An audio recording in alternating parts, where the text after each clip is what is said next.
Assalamualaikum warahmatullahi wabarakatuh. Kami dari kelompok 2 mata kuliah psikoneurologi akan menjelaskan sedikit tentang lobus dan fungsinya serta kerusakan pada lobus. Dengan anggota kelompok, saya Mas Nina dengan NIM 2006-2015 dan teman saya Upana Laila dengan NIM 2006-2056. Apa sih lobus itu? Lobus merupakan salah satu bagian otak, yaitu otak besar atau cerebrum yang terletak di belakang berhubungan dengan rangsangan visual. Lobus terbagi menjadi 4 bagian. Yang pertama itu ada lobus frontal, lobus occipital, lobus temporal, dan lobus parietal.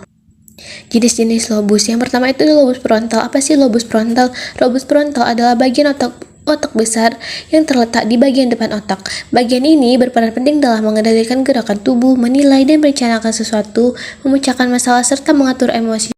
Selanjutnya ada lobus occipital. Lobus occipital adalah bagian dari otak besar yang terletak di bagian belakang. Bagian ini berguna untuk kita mengenali objek lewat panca indera atau penglihatan dan memahami arti kata tertulis. Kerusakan pada lobus ini dapat menyebabkan masalah berupa kesulitan mengenali objek, ketidakmampuan untuk mengidentifikasi warna, halusinasi, dan kesulitan memahami kata-kata.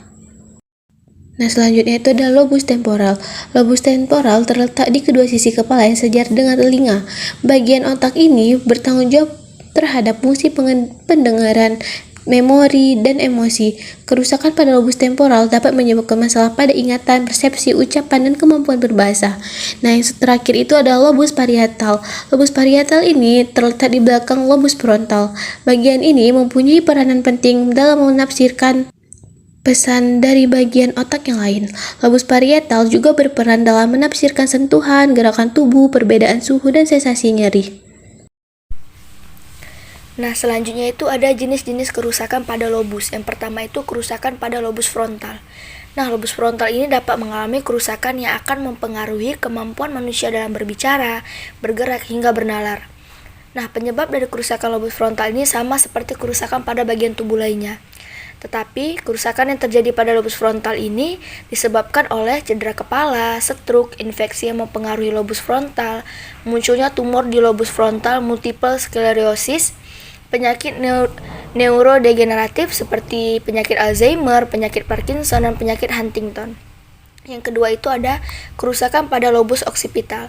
Nah, kerusakan pada lobus occipital ini dapat menyebabkan masalah penglihatan seperti kesulitannya mengenali objek, ketidakmampuan untuk mengidentifikasi warna, kesulitan mengenali kata-kata, dan terjadi disorientasi.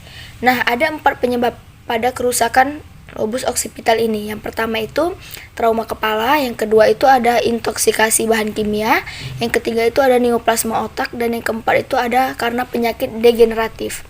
Nah, kesimpulannya, lobus merupakan bagian dari otak besar atau cerebrum yang terletak di bagian belakang dan berhubungan dengan rangsangan visual.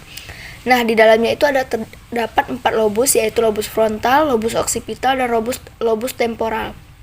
Lobus parietal. Kerusakan yang terjadi pada keempat lobus tersebut dapat menyebabkan berbagai penyakit seperti cedera kepala, stroke, dan beberapa cedera lainnya yang dapat menghambat aktivitas manusia. Maka dari itu, mulai sekarang pentingnya menjaga bagian-bagian dari kepala agar tidak terjadi kerusakan sampai ke bagian lobus atau bagian yang fatal. Terima kasih.